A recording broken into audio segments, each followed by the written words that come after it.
said, I'm Cal Cundiff. I'm a special agent with the Florida Department of Law Enforcement. I have been assigned full-time to the Florida Human Trafficking Task Force for almost 4 years now.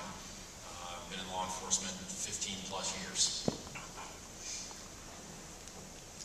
I'm Diana Soto. I work with the Hispanic Outreach Center in Clearwater, and I have the role of victim advocate, working directly with victims of human trafficking, helping them to locate medical services, housing, therapeutic services, and medical.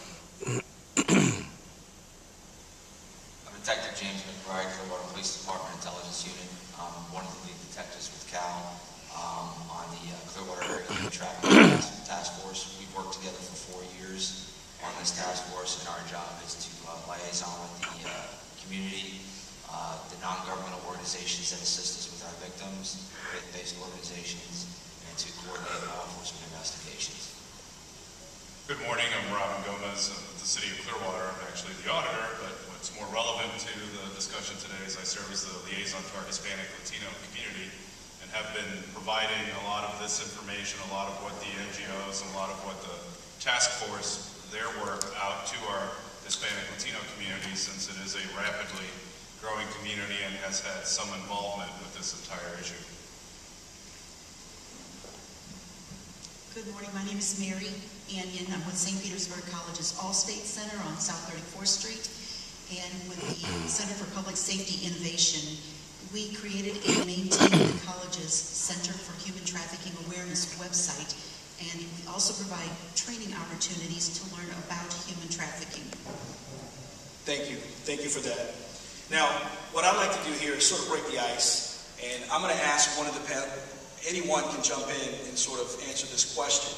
And then after they do that, I'd like for you guys to start asking questions and address them to anyone you like here and sort of get the ball rolling so we can figure out how we can communicate this here at the campus.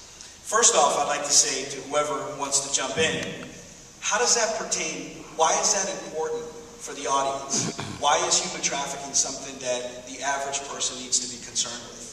Whoever wants to jump in. Well, I'll take that one then. When I first started in this about 4 years ago, when I was approached by Florida PD about this task force that was forming, and they were telling me what they were investigating, and I said, human trafficking. I said, what is that? Why does that pertain to me? And what does it have to do with this area? And the first year, I had to learn the school of hard knocks that, yeah, it is happening, and we got involved in some pretty major cases that opened my eyes quite a bit. Like Rod had said, that PSA, while it was actors, the one female in particular was one of our first big cases, the Monsalve case, and that was based on everything that we had learned on a multi-jurisdictional statewide prostitution ring.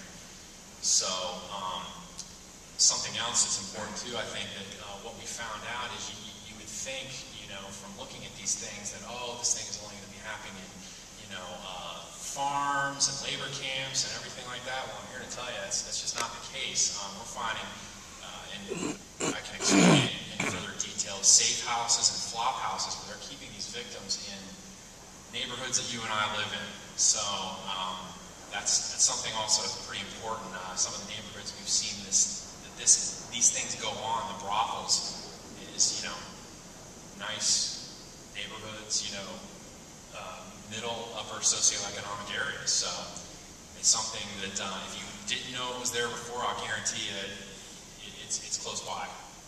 So. Just to add on that real quick, I'm sorry. Why it hits home here, and I know Cal mentioned the Monsalve case, which was a large case. It was an international case that we worked together. We've gone all the way back to the source countries to actually have the smugglers arrested. That was a large case. That case started here in Clearwater at Drew Street and US 19. So if that's not close enough to home, I don't know what is, but that's where the case started, in the parking lot, right over there where the Tilted Kilt is. Yeah. That's how close. At this point, I'd like to open it up to the audience.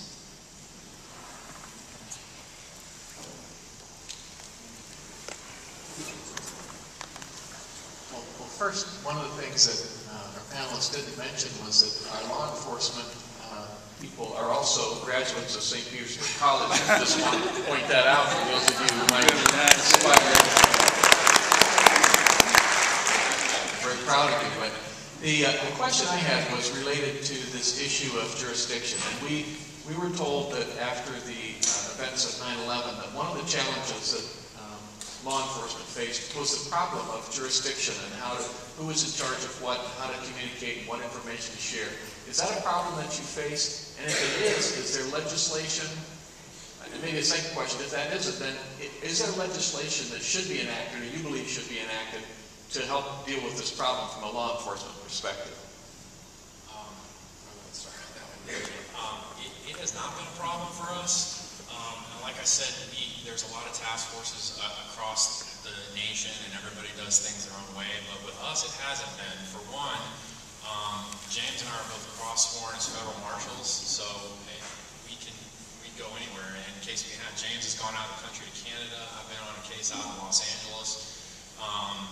So that hasn't been an issue. And now, especially because we have the FBI now on the task force, we have Immigration and Customs Enforcement on the task force, and like I said, and if it's a local problem, we have MOUs in place. I'm statewide jurisdiction, so that's been actually smooth considering.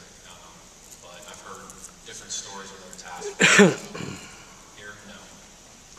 That also comes down to personalities with the law enforcement officers involved. Those that you have. What we found out is successful, and I don't like to go out there and just say, oh, we're the greatest, but the Department of Justice, there's 42 task forces throughout the United States that do what we do, and the Department of Justice chose 3 as the top in the nation. We were chosen as one of those.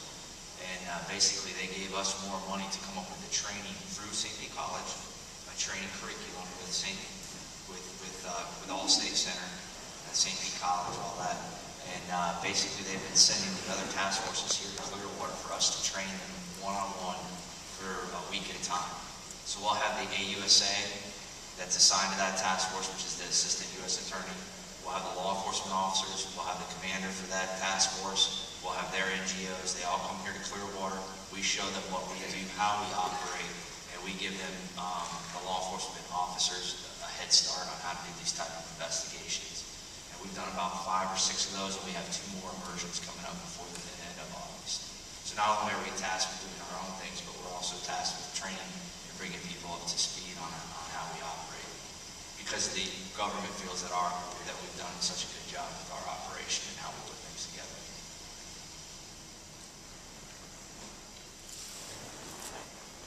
What are the penalties once you arrest him? What are they facing once you convict him? Monsalve case, he got 20 years in federal penitentiary, so that was fairly extreme. What was he convicted of exactly? Like 1 person or 20, or what is it like? How that worked was there were 7 arrests. There was an organization. It was a Colombian organization based out of Tampa. We covered Tampa Bay area as a task force. We covered Pasco, Hillsborough, Pinellas County. So we work in all 3 counties. It was based out of Tampa, Colombian organization. They were a drug smuggling organization. They were all arrested prior to that. They got out of prison for their or jail for those crimes, and that's when they decided to get into the forced prostitution business, thinking they were going to get less time. And basically, in the federal system, they were found to, the judge specifically said during sentencing, they used force, fraud, coercion on the victims for prostitution to pay back their smuggling debt. And the head of the organization, who was Carlos Monsalve, was charged with 20 years, and then he would be deported back to Colombia, along with all the other subjects that were arrested.